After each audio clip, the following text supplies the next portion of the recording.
The world's attention has long focused on Iran's nuclear program, but it's not the only country in the Middle East going nuclear. The United Arab Emirates is just one of the countries in the Gulf that believes nuclear power is a viable form of energy to meet growing electricity demands.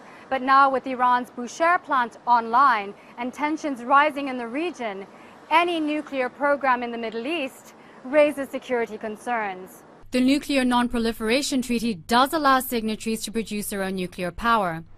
But the enrichment of uranium, which is a key component in nuclear power, can also be used for weapons.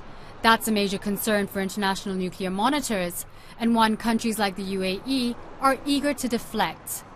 This is a peaceful program that the main purpose of it is generating electricity. The government put a law that forbids enrichment and reprocessing of fuel here in the UAE.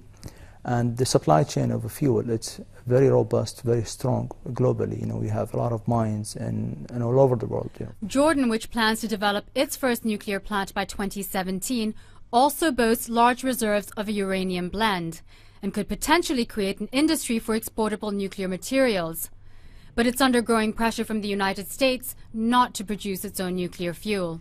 We never said that Jordan will manufacture its own nuclear fuel. Jordan is a small country, and to go into the manufacture of nuclear fuel, you really have to have a big number of reactors, which we don't have at the present, that will not have in the near future. Some of the world's top oil producers like Kuwait and Saudi Arabia are exploring alternative energy to subsidize domestic consumption. That would allow them to save oil reserves for export needs. For the time being, nuclear power seems to be the most cost-effective option. Nuclear technologies are now advanced and very efficient. The capital cost is large, but once they're built, they're very, very cheap. Whereas for solar or for wind, they're not as efficient. Efficient, renewable power. That's the goal for a region that's keen to diversify from their traditional forms of energy, but one that's likely to remain contentious. Leonie Lakhani, CNN, Abu Dhabi.